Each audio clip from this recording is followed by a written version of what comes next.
today'scanada.com, eh? If you're into that kind of thing.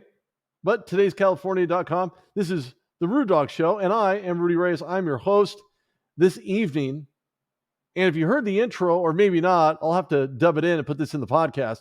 Make sure you tune in. I'm live on Facebook, live on YouTube, live anywhere you can possibly find video. So let's hope that's the case. Thanks for joining me. Buckle in, sit down, like it, love it, share it, because I like that kind of thing. Anybody who knows me knows my show and knows that I give takes very objectively. I enjoy what I do immensely. And if you haven't figured that out, you probably would have answered that question about 7 years ago or more, depending on when you decided to tune in the beginning or just tuning in right now. I'm Rudy Reyes. I'm on Coachella Valley. I am here to stay. So thank you, everybody, for tuning in. Love your comments. If you have any, feel free to plug them in. I want to talk about today's NBA free agency buzz, if you will. If you get too close to the bee, guess what? It'll sting you. This won't hurt a little bit. Actually, it's not going to hurt at all. I think more importantly, we have to keep this in serious context. We know Kyrie Irving only played, I would say, a handful of games. And I'm probably not giving this any type of merit whatsoever. Played 25 games during the regular season. But it's not the amount of games that a guy like Kyrie Irving has played. No. Let's take a step back here. If we look at the type of demands that other people have actually asked for, I think it's more about where Kevin Durant has asked trades from and not where Kyrie Irving is going to. We know he's going to play out and opted in for his last year with the Brooklyn Nets. Kevin Durant obviously had spent a lot of time, or maybe not so much time at all, deciding whether or not he's going to be that guy to segue out of being in Brooklyn. Now, there's not a lot in Brooklyn. You could probably make the argument and state that Ben Simmons is going to be healthy. I'm not a firm believer in that, nor am I a believer in Ben Simmons. He's soft like butter. I've said it before, and it's like a hot knife. And if you have one, that's Ben Simmons. Just like that. So as if Kyrie's leaving the Nets with a monumental chore ahead of him when it comes to the collective effort, trying to get him to play more than 25 games due to a choice, whether he gets vaccinated or not, whether he decides to play or not, has been a negative catalyst and been sidelined by his own choices. And it's kind of like society, right? If we don't like something, we're going to try to opt out of whatever that is and get it as something better, something clear, something cleaner, something better for us personally, professionally, or whatever you want to justify that in. And that's great. But on this show, we talk about sports, but it's relative, extremely relative. The playtime went to one person in Kevin Durant, who is the majority shareholder in regards to the playtime opposite of Kyrie Irving, only because Kevin Durant decided to do what? Get vaccinated. Did I hear anything about him getting vaccinated? No, but he didn't get COVID either.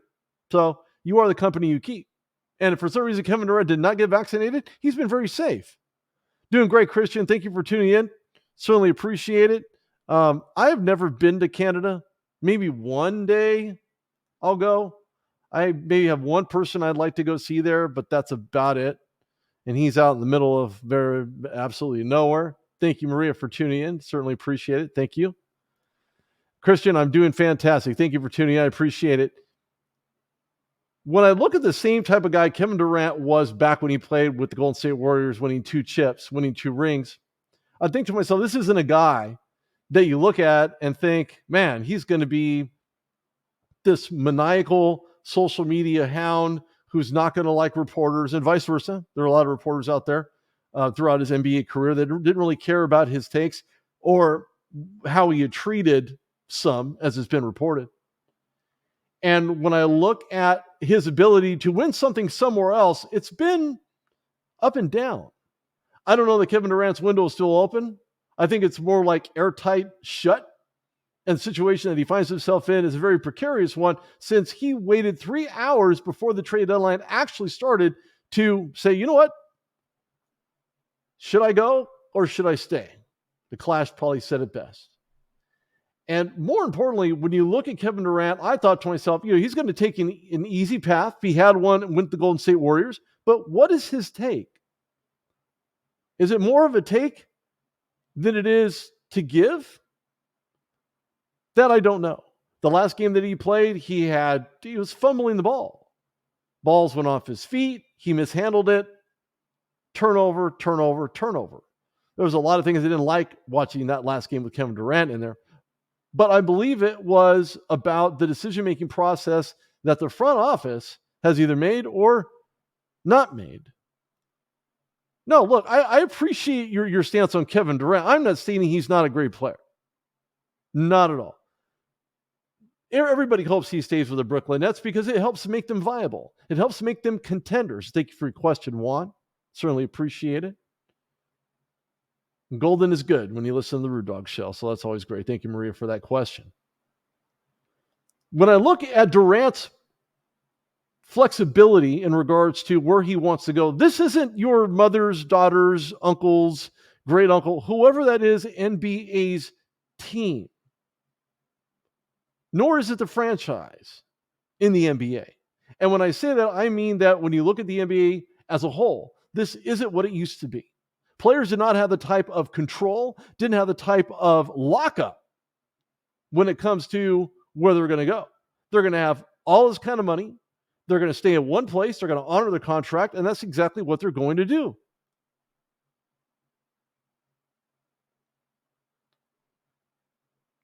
He could stay with the Nets, Juan, and I thank you for your input.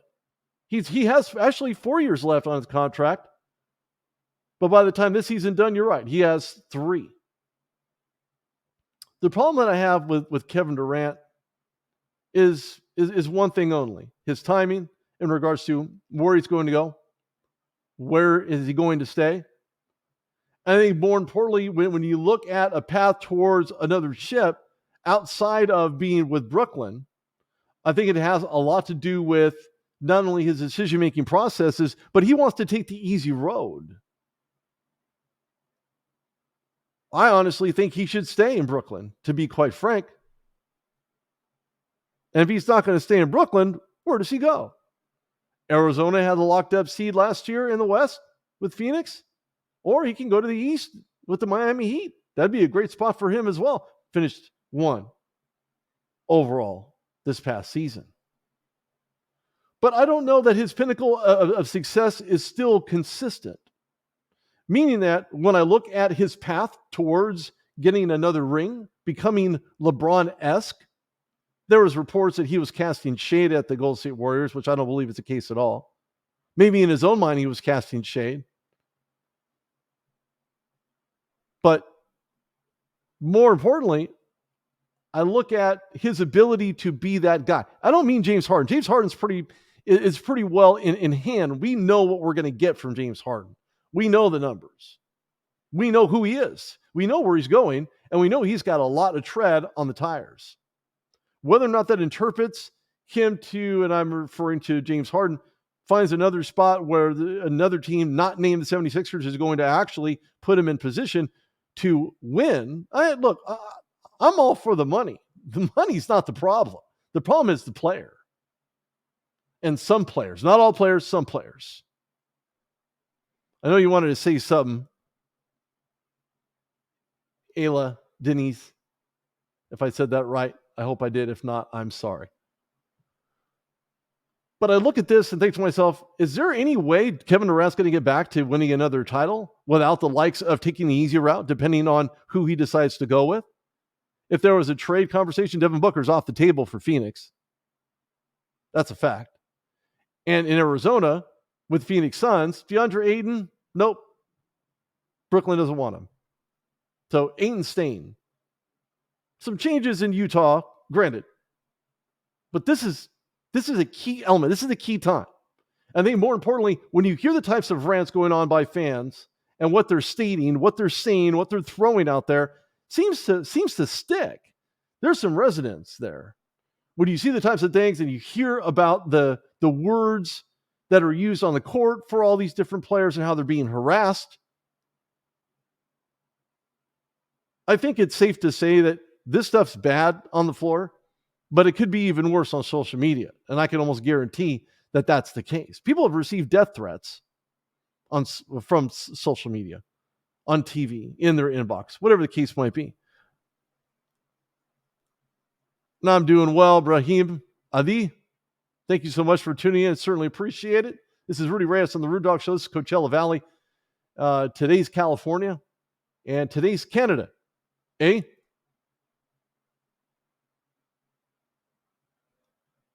Well, the trade market is kind of small. It's getting smaller. But right now, there's still tons of free agency rooms. I mean, you have the Spurs making, every team is making moves. There's one team that is yet to make a move. And of course, you probably know exactly who that is. Thank you, Maria, for your input. Certainly appreciate it. And, oh, well, there you go. Celtics. They've made some minor changes. Nothing major, at least not yet. We're still in free agency period, so there's still time. The Lakers haven't done anything.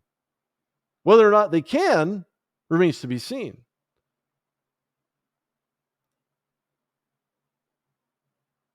I'm not in Canada, just so everybody knows.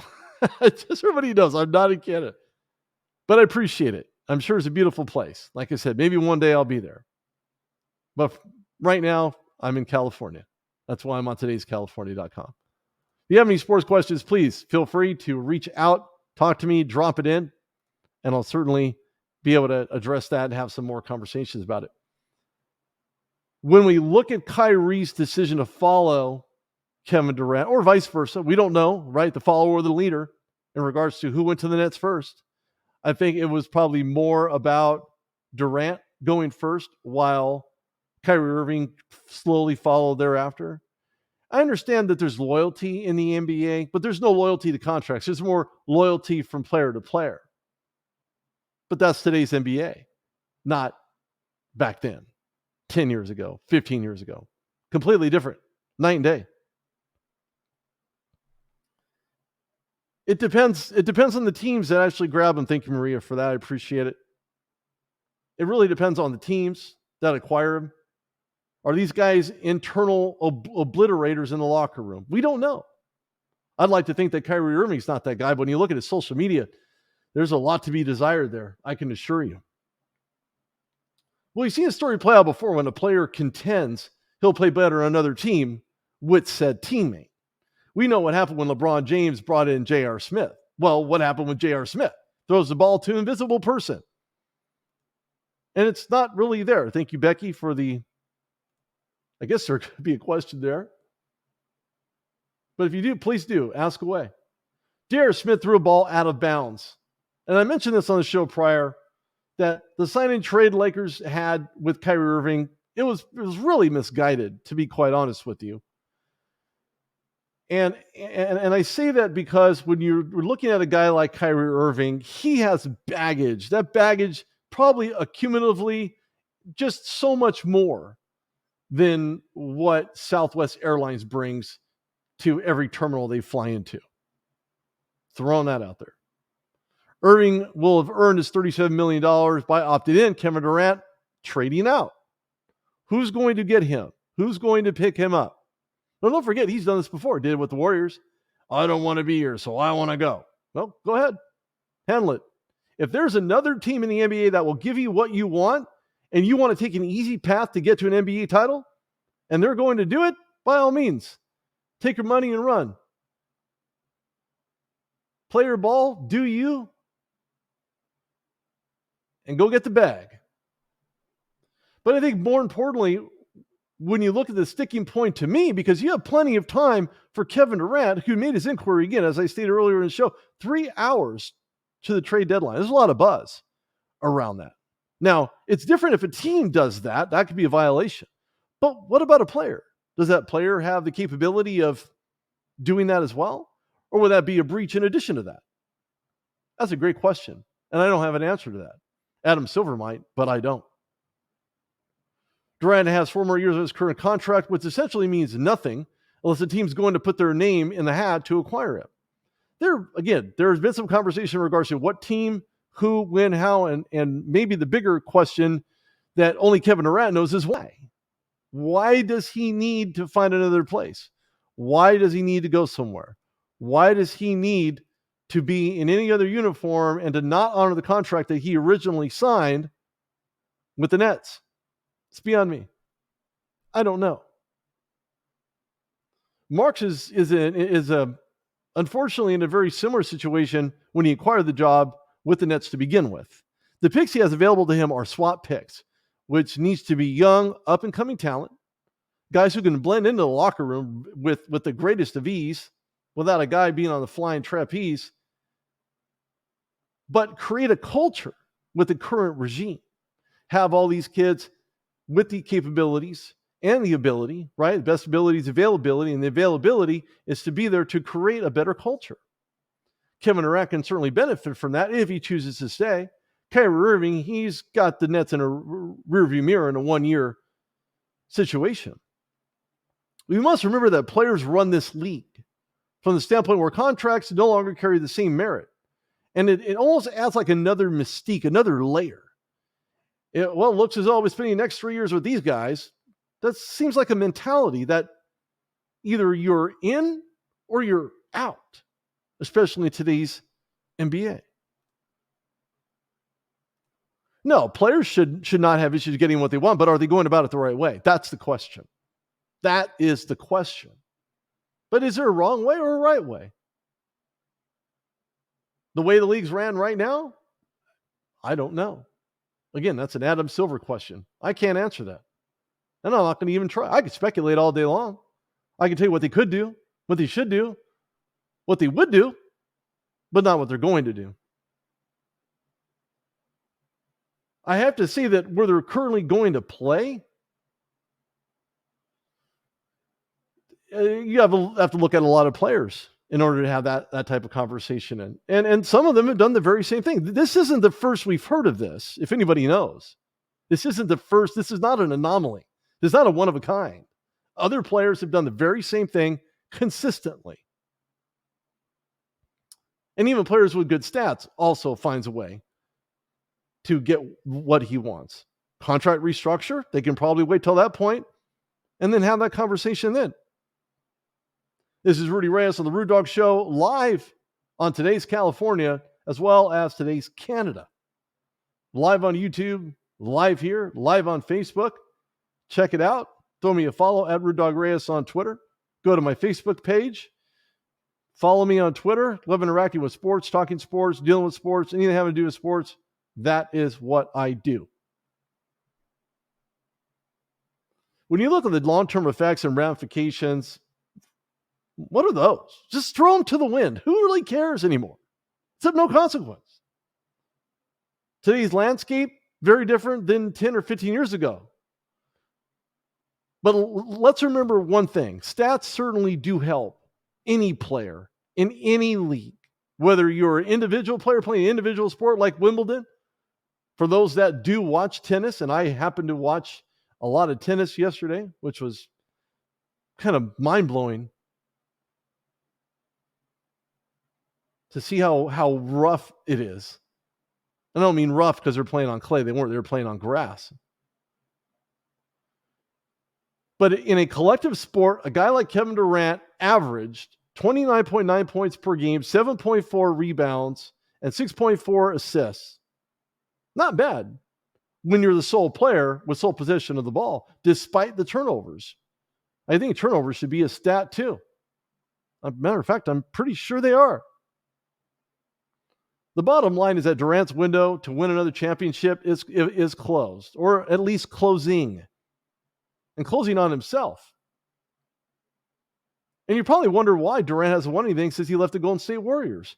It's not the right chemistry. Ask Stephen Curry. Ask LeBron James. Ask Bill Russell. Ask Kareem Abdul-Jabbar, Magic Johnson, Larry Bird. Ask these Hall of Fame players what it takes. If you're a younger player, I certainly advise you to do that. Why? Because you're not losing on anything. You're actually benefiting from it. And you're benefiting from the knowledge that they have to give you. Were all these guys great coaches? No. Larry Bird was not a great coach in Indiana. None of the other guys were even thinking about being coaches. Just because you're a great player doesn't mean you're a great coach. Ask Michael Jordan. He'll tell you the same thing. But there is no win-all scenario when you take the easy route. If you don't understand what being patient is in the NBA, then go play racquetball and see how that works out. Will Senso, thank you, sir. Appreciate you tuning in. This is Rudy Reyes on the Rude Dog Show on today's California, as well as today's Canada. Hey, like it, love it, share it, because I like that kind of thing. That's just my thing. It's my gig. I think I like the fact that Kevin Durant has done more vocality on social media. He's gotten involved in Twitter. We see guys like Tom Brady do it. Other people who had essentially stayed away from social media because they don't want to give their opinions. Look, every former professional athlete has an opinion, and they also have stories. They could use their story and say, well, this is what happened to me, and this is relatable to what you're going through. We can learn from that. Athletes can learn from that. Other former athletes can learn from that. I think more importantly, he felt the need to confront a lot of his critics, not to mention maybe even feel about giving his peace of mind and having a peace of mind. You can give your peace of mind, but you also need to have a peace of mind. Do you feel as though he needed to defend himself? Quite possibly. Especially on social media, some would beg to differ. I can give you an example, a good one. Russell Wilson did the same thing for probably very similar reasons. I can't speak to that effect for a fact, but when someone has to go on social media to defend his actions and created the account for that very reason, something's amiss. Don't know what it is, but something's amiss. I can guarantee it. When it comes to winning both players, something in common, basically a chip on their shoulder. When it comes to who wants it more, who wants to win more. Wilson was left out more often than not by the Seahawks organization, who failed to acquire the talent needed to protect him. Instead of bringing back the boom, he's the one that got laid out feeling the boom. From defensive linemen, pass rushers, edge rushers. And you've seen the boo days, not boom, the boo days, when the 12th man were very upset in Seattle. Wilson would just be served and have a dish served cold.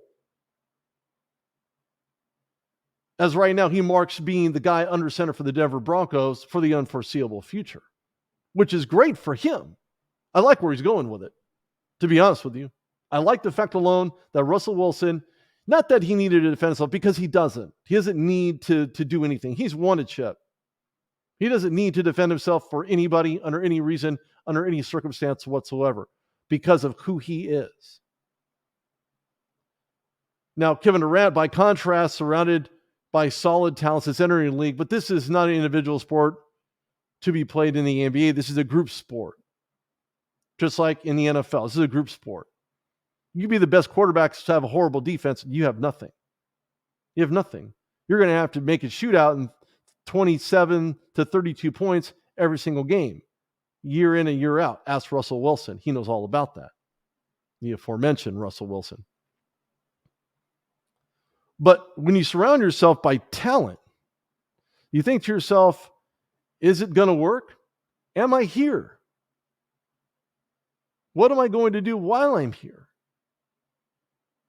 This is a group sport in the NFL and the NBA where players by design are there to help each other win, to reach a climax that you can probably not ever get to, a plateau, if you will.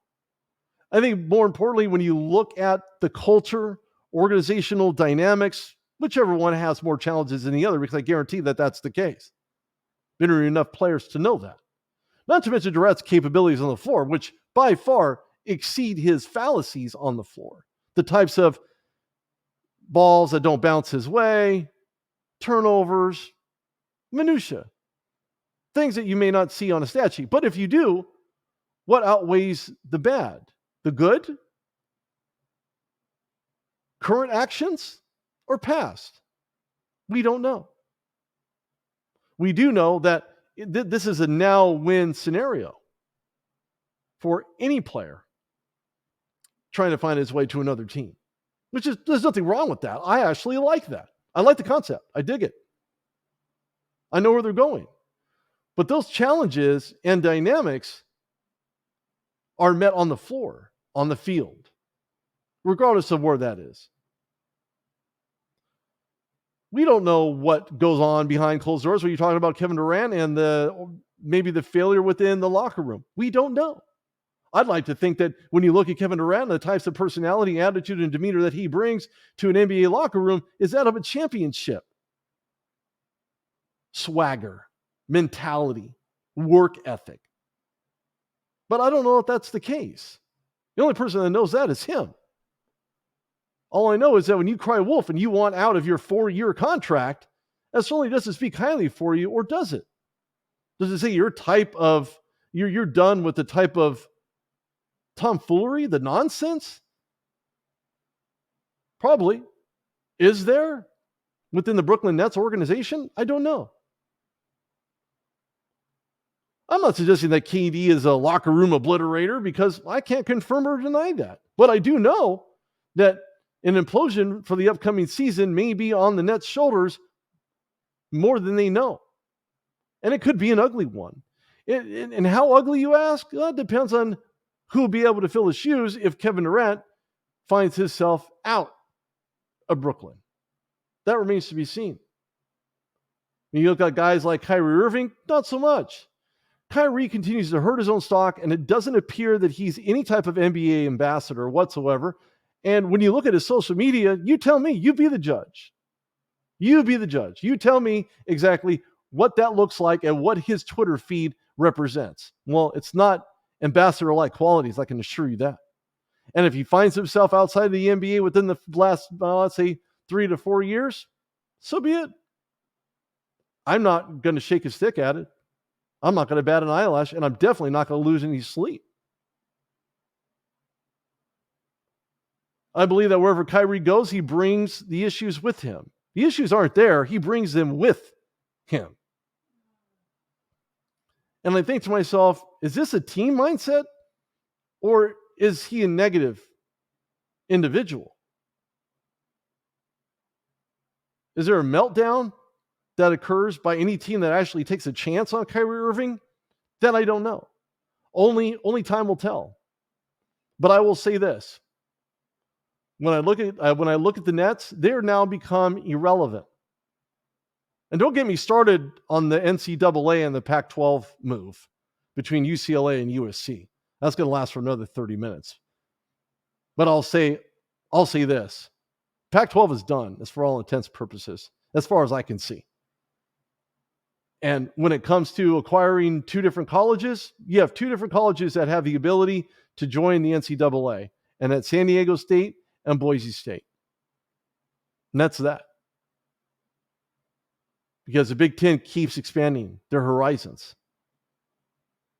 Whether or not Kyrie Irving himself finds himself expanding his horizons by possibly getting vaccinated and playing more games than 25 to either help or hurt his team remains to be seen. But with that, I'm Rudy Reyes here on The Rude Dog Show. Today's California. Like this video, share this video, comment on it. I love the comments. I appreciate those that did comment. I have a lot of other endeavors going on. Starting August, I don't have the dates quite yet, only because we're building out the schedule. But in the beginning of August, be on Sports Kings, KDWN, which is iHeart Station. Me and a few other fantastic guys and guests, whoever decides to show up, whether it's Snoop Dogg or top-ranked boxer or maybe a former NFLer shows up.